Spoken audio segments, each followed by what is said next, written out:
नमस्कार दोस्तों, ज्ञानधारा क्लासेस में आप सभी का स्वागत है। कैसे हैं आप? आई होप कि अच्छे ही होंगे और अच्छे से अपने आगामी एग्जाम की तैयारी कर रहे होंगे। इसी क्रम में हमने आपके लिए एक हिंदी की सीरीज़ शुरू की थी और अब हिंदी के साथ साथ हम टीचिंग एप्टीट्यूड से संबंधित, शिक्षण अभिरुचि या शिक्षण अभिवृत्ति से संबंधित और बाल मनोविज्ञान को के सीरीज़ को लेके आए हुए हैं और एक चैप्टर करके, एक हिंदी का और एक शिक्षण अभिरुचि अभिवृत्ति से संबंधित चैप्टर हम आपको पढ़ाएंगे। और इसी क्रम में मैंने शुरू किया था शिक्षण अभिरुचि और अभिवृत्ति का अर्थ, मतलब और इसका क्या उद्देश्य है, क्या मतलब है, क्या अर्थ है। इसमें आपको मैंने शिक्षण अभिरुचि और शिक्षण अभिवृत्ति को अच्छे से पढ़ा लिया है। जिसने इस आगे की वीडियो नहीं देखी है पहले उसको देख लें और फिर आगे बढ़ें। अगर हमारा वीडियो पसंद आए तो लाइक करें, अपने ज़्यादा से ज़्यादा दोस्तों में शेयर करें और कमेंट, कोई भी अगर इसमें कमियां हैं अच्छाई हैं तो कमेंट करें। और जो मेरे चैनल पर नए आए हैं वो चैनल को ज़रूर सब्सक्राइब करें। चलो दोस्तों, शुरू करते हैं आज की वीडियो। तो आज की क्लास, तो आज हम आपको पढ़ाएंगे। इससे पहले मैंने आपको बता दिया है शिक्षण अभिरुचि क्या हुआ और शिक्षण अभिवृत्ति क्या हुआ। अभिवृत्ति का मतलब दृष्टिकोण, नजरिया, और अभिरुचि का मतलब होता है किसी विशेष ज्ञान, विशेष रुचि, किसी एक सब्जेक्ट में या किसी एक विषय में का विशेष ज्ञान। और शिक्षण अभिरुचि का मतलब होता है शिक्षण कार्य में विशेष ज्ञान, विशेष रुचि। तो एक शिक्षक को शिक्षण कार्य में विशेष नॉलेज, विशेष योग्यता होनी ही चाहिए। बहुत ज़रूरी होता है कि अपने विषय का बहुत अच्छे से ज्ञान। तो अब है इसमें शिक्षकों में छात्रों के प्रति अभिवृत्ति। शिक्षकों में छात्रों के प्रति क्या अभिवृत्ति होनी चाहिए, क्या दृष्टिकोण होना चाहिए, शिक्षकों का छात्रों के प्रति क्या नजरिया, क्या दृष्टिकोण होना चाहिए। तो ये मैंने बताया था, किसी के भी प्रति हमारा जो दृष्टिकोण होता है, जो नजरिया होता है, या तो होता है ज्ञानात्मक, हम ज्ञान से मतलब बाल मनोविज्ञान की जानकारी है या उसके विषय में हमें ज्ञान है, नॉलेज है, उस बच्चे के बारे में, उस छात्र के बारे में जानते हैं, तो हमारा नजरिया उसके प्रति वैसा ही बन जाता है। दूसरा होता है भावात्मक, हम किसी से दिल से जुड़े हुए हैं, किसी बच्चे से हम दिल से जुड़ाव है, तो वो हमारा नजरिया उसके प्रति अच्छा ही रहेगा। और तीसरा है क्रियात्मक, जब हम उसके कार्य को देखते हैं, जैसे हमने कुछ पढ़ाया, फिर क्वेश्चन आंसर किए, तो कोई बच्चा ऐसा होता है क्लास में कि जल्दी से वो अपने उत्तर दे देता है, मतलब उसकी समझ में जल्दी से आ जाता है, तो हमारा दृष्टिकोण उसके प्रति अलग बन जाता है कि ये बच्चा पढ़ने में बहुत अच्छा है, बहुत अच्छा है। कई बच्चे, उनकी समझ तो आता है लेकिन वो बोल नहीं पाते हैं, तो हाँ, उनके प्रति हमारा नजरिया वैसा बन जाता है। कईयों की समझ ही नहीं आता है तो उनके प्रति ऐसा नजरिया बन जाता है। तो एक शिक्षा का मूल जो दृष्टिकोण होना चाहिए वो बच्चे के प्रति हमेशा सकारात्मक ही होना चाहिए। अब मुख्य इसमें बिंदु है छात्रों के सर्वांगीण विकास का दृष्टिकोण एक शिक्षक में होना चाहिए। अब शिक्षक को ये नहीं देखना चाहिए कि भाई, कई बार क्या होता है कि शिक्षक बच्चों में ही, वैसे नहीं करना चाहिए पर करते हैं, कई बार होता है ऐसा कि भाई ये मेरे दोस्त का बेटा है, उसके प्रति अलग दृष्टिकोण होता है, उसको पूछना, ये क्लास में उसको अलग से महत्व देना, ये मेरे पड़ोस का है, ये मेरे भाई का है, ये मेरे बंधु का है, तो उसके प्रति वो नजरिया अलग ही बन जाता है। ये न देखते हुए एक टीचर को हमेशा क्या देखना चाहिए कि हर बच्चा उसके लिए एक छात्र, एक विद्यार्थी है और वो सीखने के पर्पज से ही स्कूल में आया है। तो एक शिक्षक का नजरिया हर बच्चे के प्रति उसके सर्वांगीण विकास की तरफ होना चाहिए। जो बच्चा पढ़ाई लिखाई में बहुत अच्छा है, वो तो आप उसकी तरफ थोड़ा कम भी ध्यान दोगे तो वो तो अच्छा ही करेगा, लेकिन जिस बच्चे की समझ में देर से आता है तो उसकी तरफ तो हमें विशेष ध्यान देना ही चाहिए। और हर बच्चे के सर्वांगीण विकास में वो हर क्षेत्र में आगे बढ़े। ये नहीं कि किसी एक बच्चे को आपने पढ़ाई में भी उसी को आगे किया, क्लास में खेल कूद हो रहे हैं तो उसी का नाम ले लिया, और कोई कार्यक्रम हो रहा है तो उसी बच्चे को आगे बढ़ा दिया। और अक्सर ऐसा ही होता है, एक ही बच्चे को हर कार्यक्रम, हर चीज़ में आगे कर लेते हैं, आगे मौका मिलता है, और जो पीछे छूट जाते हैं वो पीछे ही फिर छूट जाते हैं। ऐसा नहीं, हमें हर बच्चे को, क्लास के हर बच्चे को उनके हिसाब से, मतलब उनका जो पढ़ाई का, या फिर कोई पढ़ने में अच्छा होता है, कोई ड्राइंग में अच्छा होता है, कोई स्पीच में अच्छा होता है, बोलने में अच्छा होता है, कोई खेल में अच्छा होता है, तो उनके हिसाब से हमें उस बच्चे को, हर बच्चे को मौका देना चाहिए और हर बच्चे के साथ एक ही व्यवहार करना चाहिए। उनके हर सर्वांगीण विकास का ध्यान में रखते हुए ऐसा दृष्टिकोण, ऐसा नजरिया उनके लिए बनाना चाहिए। ये होता है शिक्षकों में छात्रों के प्रति एक सकारात्मक सर्वांगीण विकास का एक सकारात्मक दृष्टिकोण। अगला बिंदु छात्रों के ज्ञानात्मक, भावात्मक और क्रियात्मक तीनों पक्षों को आगे बढ़ाने के लिए छात्रों के ज्ञानात्मक पक्ष को, कि उन्हें कैसे नॉलेज हो अपने सब्जेक्ट का, जो वो पढ़ रहे हैं, चाहे माना कोई लेसन पढ़ रहे हैं, कोई पाठ पढ़ रहे हैं, उसका कैसे ज्ञान हो। किसी भी बिंदु का स्कूल में बच्चे के सर्वांगीण विकास पर जोर दिया जाता है, मतलब हर प्रकार से उसका विकास हो। तो उनके ज्ञान में, उनके भावात्मक, दो बच्चा अपने ही सगे साथियों के साथ भावात्मक रूप से जुड़े, स्कूल के साथ जुड़े, और उनके क्रियात्मक, उनके कार्य कौशल को कैसे आगे बढ़ाना है, इन तीनों पक्षों को आगे बढ़ाने के लिए एक सकारात्मक दृष्टिकोण शिक्षक को हमेशा अपनाना चाहिए। कि बच्चा हर रूप से, और हर बच्चा, ऐसे नहीं कि किसी एक बच्चे की तरफ हम विशेष ध्यान दे रहे हैं, या 1-2 बच्चे या 5-10 बच्चों को भी हमने आगे करा हुआ है। हर एक बच्चे के ज्ञानात्मक, भावात्मक और क्रियात्मक हर एक तीनों बिंदुओं को ध्यान में रखते हुए हमें अपने एक सकारात्मक दृष्टिकोण उनके प्रति होना चाहिए कि ये अच्छे से तीनों में आगे बढ़े। अगला है छात्रों से भावात्मक जुड़ाव होना। हमेशा शिक्षक को छात्रों से ज्ञानात्मक जुड़ाव होगा। कि मतलब कोई बच्चा पढ़ने में बहुत अच्छा है और हमने बोला इसका ज्ञान तो बहुत अच्छा है, पढ़ने में बहुत फर्स्ट है, क्लास में बहुत अच्छे नंबर लेता है, तो इसलिए ये बच्चा क्या है, अच्छा है। और जो बच्चा पढ़ाई लिखाई में अच्छा नहीं है तो वो हो सकता है किसी और में हो, हर किसी में कोई ना कोई गुण जरूर होता है। तो हमें उनके साथ भावात्मक रूप से दिल से जुड़ना चाहिए हर एक बच्चे के साथ। जब हमारा भावात्मक जुड़ाव, जब एक शिक्षक का छात्रों के प्रति भावात्मक जुड़ाव होगा, तभी वो उस बच्चे की अच्छाइयों को देख पाएगा। अगर भावात्मक जुड़ाव नहीं होगा, दिल से आप उसके साथ जुड़े नहीं होंगे, तो हर टाइम हमें उनमें कुछ ना कुछ कमियां ही दिखती रहेंगी, उस बच्चे की अच्छाइयों में भी। देखते हैं कई शिक्षक होते हैं कि किसी एक बच्चे ने कोई गलती की तो बार बार उसको हर बार पर टोकते रहेंगे, या सेम गलती अगर कोई अच्छा पढ़ने वाला बच्चा करे तो उसको तो नजरअंदाज कर देंगे, उसकी गलतियां दिखाई दे देंगे, लेकिन उसी बच्चे को आगे करेंगे बार बार। तो उसके मन में एक क्या बन जाती है, उसके दिमाग में उस टीचर के प्रति एक गलत छवि बन जाती है टीचर की, कि ये अच्छा नहीं रहा। और कई बार बच्चे स्कूल ऐसी अगर बार बार उनको क्लास में हर जगह पे उनको ऐसे बेइज्जत करते रहेंगे, तो कई बार ऐसा होता है कि बच्चे स्कूल भी छोड़ देते हैं। तो ऐसा स्वभाव टीचर का नहीं होना चाहिए। टीचर का हर एक बच्चे के साथ दिल से जुड़ाव होना चाहिए। अगर हमारा भावात्मक जुड़ाव बच्चों के साथ होगा तो हम उन बच्चों को अच्छे से समझ पाएंगे और उनके अंदर क्या अच्छाई है। मतलब केवल पढ़ाई लिखाई में नहीं अच्छा हो, कोई बच्चा खेल में होता है, कोई बोली में होता है, कोई पढ़ना तो चाहता है लेकिन उसकी समझ में नहीं आता है, तो उसका कसूर क्या है, उसका कोई नहीं है। कोई मैथ में अच्छा होता है, कोई हिंदी में अच्छा है, कोई इंग्लिश में अच्छा है, कोई साइंस में। जरूरी नहीं कि जो बच्चा मैथ में अच्छा हो तो वो SST में भी अच्छा होगा, ये तो जरूरी नहीं होता। किसी बच्चे की हैंड राइटिंग अच्छी होती, तो हमें उनकी अच्छाइयाँ ही, जब हम दिल से जुड़े होंगे तो तब हमें उनकी अच्छाई दिखाई देगी। तो इसलिए हर एक बच्चे के साथ भावात्मक जुड़ाव टीचर का होना चाहिए। अब है शिक्षक। अब शिक्षक को किस चीज़ का ज्ञान स्कूल में, जब शिक्षक टीचर होते हैं तो उनको किस चीज़ का ज्ञान होना चाहिए।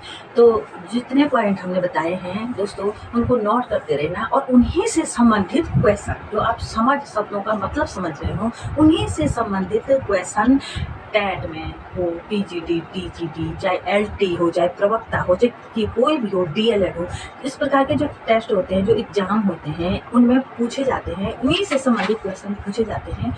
और फिर कुछ टाइम हम कंफ्यूज हो जाते हैं कि ये क्वेश्चन कहाँ से आए और आंसर उसी में होते हैं, लेकिन अगर हमें बात अच्छे से समझ में आई तो हमारी समझ में आंसर को ढूंढना मुश्किल हो जाता है। तो इसलिए आप साथ साथ पेन और कॉपी लें और इन बिंदुओं को नोट भी करते रहें। अगला शिक्षक को क्या क्या ज्ञान होना चाहिए। सबसे पहले शिक्षक को बालक की प्रकृति का ज्ञान होना चाहिए। अभी मैंने बताया कि कोई बालक पढ़ाई में अच्छा होता है, किसी समझ में पढ़ा हुआ जल्दी आ जाता है, किसी की समझ में लिखा हुआ जल्दी आ जाता है। तो कोई बच्चा किसी और एक्टिविटी में अच्छा होता है, कोई ड्राइंग बहुत सुंदर बनाता है। और जो कई बार क्या होता है, जो बच्चा पढ़ाई लिखाई में, मैथ में बहुत अच्छा है, साइंस में बहुत अच्छा है, लेकिन ड्राइंग का वो एक फूल भी नहीं बना पाता है। तो कोई बच्चा खेल में बहुत अच्छा होता है।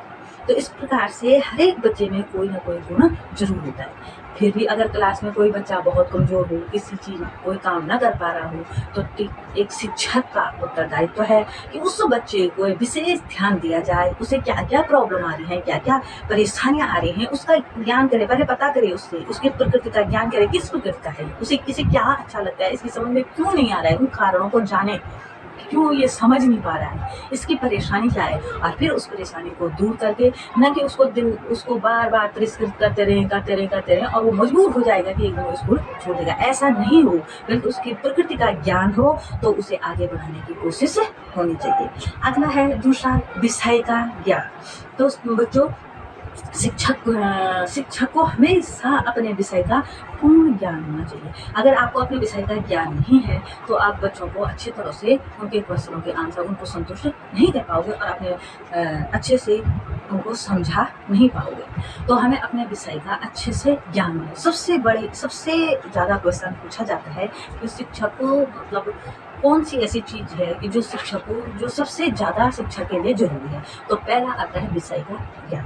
बालक की प्रकृति का ज्ञान तो होना चाहिए, बालक के मनोविज्ञान का ज्ञान होना चाहिए, लेकिन शिक्षक को विषय का ज्ञान होना चाहिए, अच्छे से उसका ज्ञान होना चाहिए, अपने विषय की पूरी जानकारी होनी चाहिए और पूरी तैयारी के साथ जो आप चैप्टर जो पढ़ा रहे हैं उसको पहले अच्छे से पढ़ लें, उसकी पूरी तैयारी कर लें और उसके बाद ही आप उसको अच्छे से शिक्षण कार्य कर पाओगे।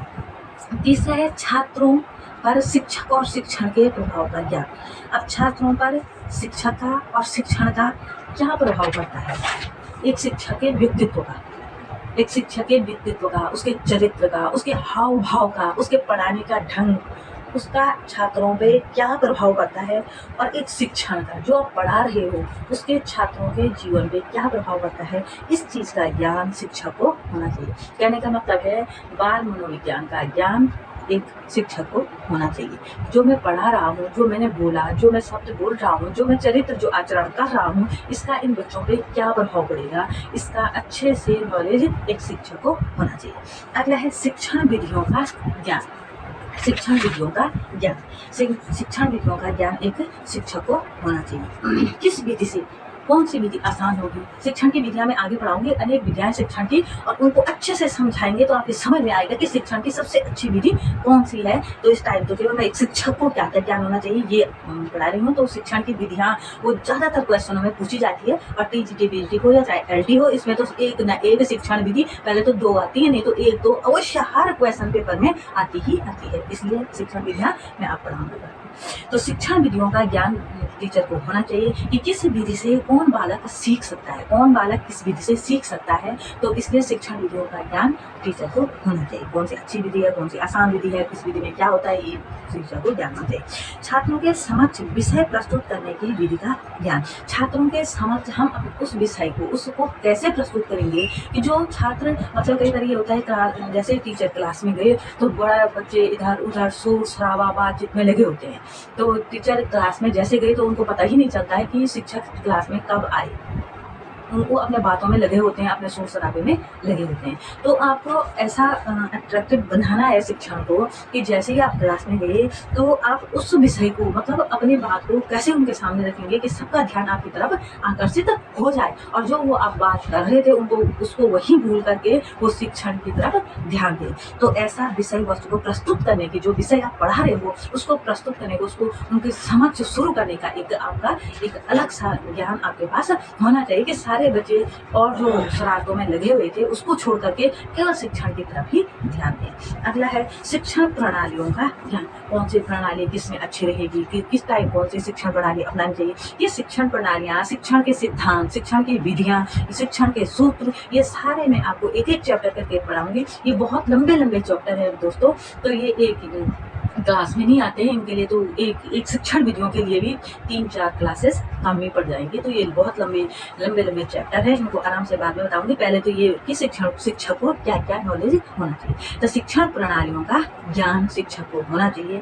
शिक्षण के सामान्य सिद्धांतों का ज्ञान होना चाहिए, क्या क्या सिद्धांत है। शिक्षण सूत्रों का ज्ञान होना चाहिए। कहने का मतलब है शिक्षण से संबंधित जो विधियाँ हैं, सिद्धांत हैं, प्रणालियाँ हैं, कि कुल मिलाकर के कहने का मतलब है कि शिक्षण ऐसा रुचिकर हो कि हर बच्चा उसमें ध्यान दे, इंटरेस्ट ले, और हर बच्चा उसको समझे, जो आप पढ़ा रहे हैं हर बच्चा समझे उसको। पहले तो उसका जब ध्यान होगा, उसमें इंटरेस्ट होगा, रुचि देगा, तभी तो वो समझ पाएगा। तो ऐसे आप विधियों को अपनाएं।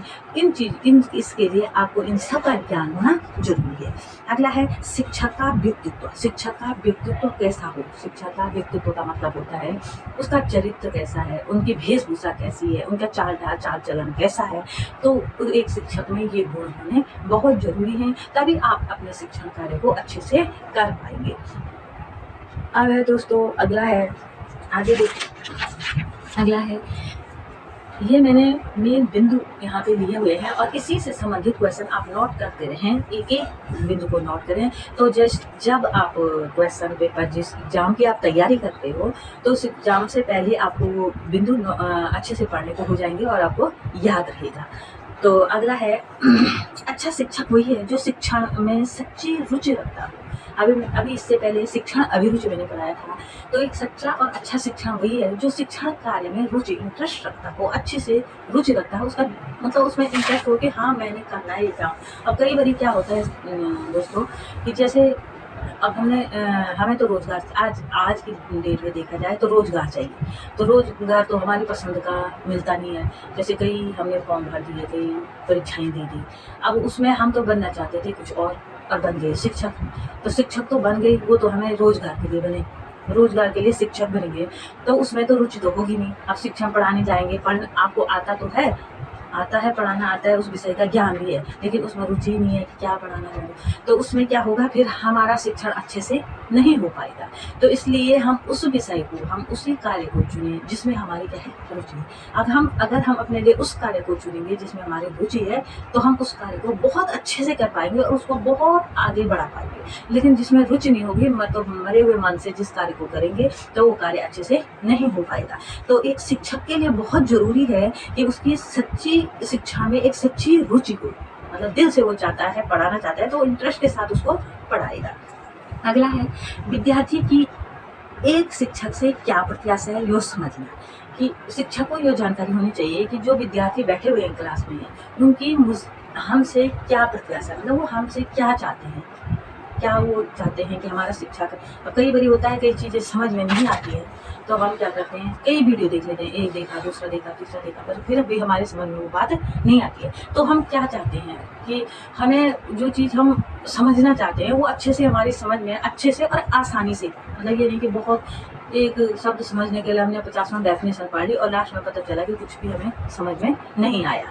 तो हम उस चीज़ को अच्छे से समझें। एक विद्यार्थी की प्रत्याशा होती है कि शिक्षक से कि शिक्षक हमें जो पढ़ा रहे हैं उसकी समझ में अच्छे से आ जाए, हमें इज्जत दे। विद्यार्थी भी चाहते हैं हमें इज्जत दे, सम्मान दे। तो शिक्षक को ये बात समझ में, शिक्षक को इस बात का ज्ञान होना चाहिए। छात्रों के साथ करुणापूर्वक और सम्मानजनक, अभी मैंने आगे बताया, करुणापूर्वक व्यवहार करना चाहिए उनके साथ, स्नेहपूर्वक। मतलब करुणा का मतलब दया से नहीं है कि दया की, दया का यहाँ पे करुणा का मतलब है स्नेहपूर्वक। मतलब दया तो करनी चाहिए, ऐसे नहीं कि पहले होता था, अब तो आजकल तो कौन टीचर बच्चे को दंड देता है, देना भी नहीं चाहिए। पर पहले जैसे बच्चे उनको दंड देते थे, आज तो कई जगह होता भी है कि बच्चों को मेंटली जैसे बार बार उस बच्चे को किसी चीज़ के लिए बार बार उसको बोलते रहेंगे, तो वो मेंटली क्या हो जाता है, टॉर्चर हो जाता है, मेंटली उसको दंड मिल जाता है। तो ऐसा भाव नहीं हो, ऐसा ना हो। तो करुणापूर्वक का मतलब यही है कि दया से नहीं, तो स्नेह से, प्यार से रखें और सम्मानजनक, प्यार भी दें और सम्मान भी दें। डांटे भी, गलती पे डांटना भी चाहिए, डांटे भी लेकिन सम्मान दें, करुणापूर्वक प्यार से डांटें। जैसे एक पेरेंट्स अपने बच्चों को डांटते हैं लेकिन प्यार भी इतना ही करते हैं, ये हर पेरेंट्स अपने बच्चों की हर जगह पे इज्जत करते हैं। तो वैसे ही एक पेरेंट्स की तरह ही टीचर को अपने बच्चे को डांटना, उसकी गलती पे उसे डांटना भी है, लेकिन उसके प्यार भी उतना ही रखना है और उसका मान सम्मान भी बनाए रखना है।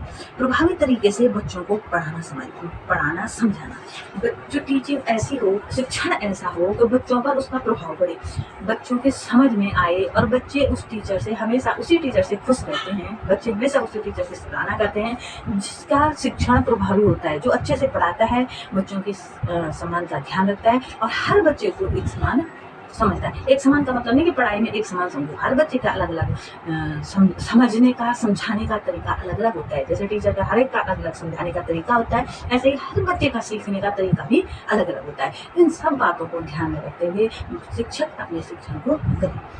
एक सफल अध्यापक वही है जो विषय वस्तु को सुव्यवस्थित ढंग से छात्रों के सामने लाए। एक सफल अध्यापक वही है जो अपने विषय वस्तु जो आप पढ़ा रहे हो उसको एक प्रभावी ढंग से, एक सुव्यवस्थित तरीके से, कि पहले कैसे पढ़ाएंगे, हम पहले जाएं क्लास में, फिर पूर्व ज्ञान का जो कल क्या पढ़ाया उससे संबंधित क्वेश्चन को पूछें और उसको जोड़ते हुए नए ज्ञान को, नए चैप्टर को शुरू करें। तो पिछला क्या पढ़ाया, पिछला होमवर्क क्या दिया था, बच्चों ने करा कि नहीं करा, पिछला जो हमने कल पढ़ाया वो उनके समझ में आया कि नहीं आया, इन सब को ध्यान में रखते फिर नया चैप्टर शुरू करें। फिर बीच बीच में बच्चों से क्वेश्चन आंसर करें कि बच्चे ध्यान दे रहे हैं। क्वेश्चन आंसर का मतलब होता है कि बच्चों का ध्यान है कि नहीं है, और फिर बच्चों से क्वेश्चन आंसर करें और लास्ट में उनसे संबंधित भी क्वेश्चन आंसर करें। तो इस प्रकार से बच्चों को सुव्यवस्था बनाए रख करके सुव्यवस्थित तरीके से अपने विषय वस्तु को प्रस्तुत करें। छात्रों के साथ नरमी के साथ दृढ़ता बरतें। आगे पहले बताया नरमी रहे लेकिन दृढ़ता रहे। दृढ़ता का मतलब ऐसे भी व्यवहार न करें कि बच्चे टीचर की इज्जत करना ही भूल जाए, ऐसे उनके साथ व्यवहार न करें। एक टीचर, एक शिक्षक को, एक प्रभावी शिक्षक मतलब दृढ़ता भी, अपने उसमें दृढ़ता भी होनी चाहिए। अब दोस्तों जितने ये शब्द आए हैं जैसे नरमी के साथ दृढ़ता होनी चाहिए, सुव्यवस्थित तरीके से, तो इन शब्दों को आप बीच बीच में नोट करते रहें। ऐसे ही शब्द क्वेश्चन पेपर में आएंगे। जिन्होंने इससे पहले एग्जाम दिए हुए हैं उनको पता होगा, लेकिन जो पहली बार एग्जाम दे रहे हैं उनको इन शब्दों का पता होना चाहिए। शिक्षा में सजीव अंतःक्रिया होती रही। सजीव अंतःक्रिया का मतलब होता है कि शिक्षक भी एक्टिव रहे और छात्र भी एक्टिव रहे। ऐसे नहीं कि शिक्षक पढ़ा रहा है और छात्र पीछे से गप्पों में लगे हुए हैं, या कोई सो गए हैं, या कोई कुछ और काम में लगे हुए हैं, बिजी है। और आजकल तो किसी के पास मोबाइल है तो मोबाइल में गेम खेलने में लगे हुए हैं। ऐसे नहीं, टीचर पढ़ा रहे हैं, सारे बच्चों का ध्यान हो, बच्चे क्वेश्चन पूछें, उससे समझ में नहीं आया उसको दोबारा पूछें, टीचर भी क्वेश्चन पूछें, उनको बोलते हैं सजीव अंतःक्रिया। दोनों एक दूसरे के साथ अंतःक्रिया करते रहे तो उसको बोलते हैं सजीव अंतःक्रिया। ये क्वेश्चन नोट करते हैं। स्वयं का उच्च आचरण हो। एक शिक्षक का आचरण उच्च आचरण, इससे पहले भी मैं बता चुकी हूँ कि शिक्षक का स्वयं का आचरण उच्च आचरण होना चाहिए। अच्छा उसका व्यवहार हो, उसका उच्च चरित्र हो, उसका रहन सहन, बोलचाल, अच्छे शब्दों का प्रयोग करना। ऐसे शब्दों का प्रयोग कभी भूल कर भी शिक्षक को नहीं करना चाहिए कि जो बच्चे भी इसको पकड़े और फिर बच्चे उस टीचर की ही इज्जत करना भूल जाए। ऐसे नहीं, अच्छे शब्दों का प्रयोग करें, अच्छे से बोलें, अच्छा उठना बैठना, अच्छे कपड़े पहनने का ढंग होना चाहिए, अच्छा तौर तरीका होना चाहिए कि बच्चा, छात्र टीचरों का अनुसरण करे। तो इस प्रकार से एक उच्च आचरण होना चाहिए। अब अगला है मूल्यांकन करके छात्रों की कमियों को दूर करने की नीतियाँ बनाएं। टीचर को बच्चों का मूल्यांकन का मतलब होता है दोस्तों कि ऐसे नहीं कि पेपर हो गया और पेपर में कितने मार्क्स आए वो मूल्यांकन नहीं होता है। मूल्यांकन का मतलब होता है कि विद्यार्थी के हर एक पक्ष का मूल्यांकन। हर एक पक्ष का मतलब होता है कि बच्चा पढ़ाई में कैसा है, खेलकूद में कैसा है, बोलने चालने में कैसा है, एक्टिविटी में कैसा है, साफ सफाई के साथ स्कूल आता है, बैठता कैसे है, उठता कैसे है, उसका चरित्र कैसे है, उसको हर एक पहलू का मूल्यांकन करना ही उसको मूल्यांकन। और अगर कोई कमियां हैं, किसी एक पक्ष में कोई कमियां हैं, तो उन कमियों को दूर करने के लिए एक नीति बनाएं। ऐसी नीतियां बनाएं कि उसका गलत असर न बच्चों को पड़े और न किसी और पर पड़े, न उनके अभिभावकों पे, और आसानी से बच्चे अपनी कमियों को मान भी लें और उन पर सुधार भी करें। तो उसको गुण करके छात्रों की कमियों को दूर करने की नीतियां बनाएं। ऐसे गुण एक शिक्षक में होने चाहिए। अब अगला वीडियो दोस्तों, इससे भी वीडियो लंबे हो जाते हैं, इसलिए मैं थोड़ा करके इसको चैप्टरों को तोड़ के पढ़ाती हूँ आगे करके।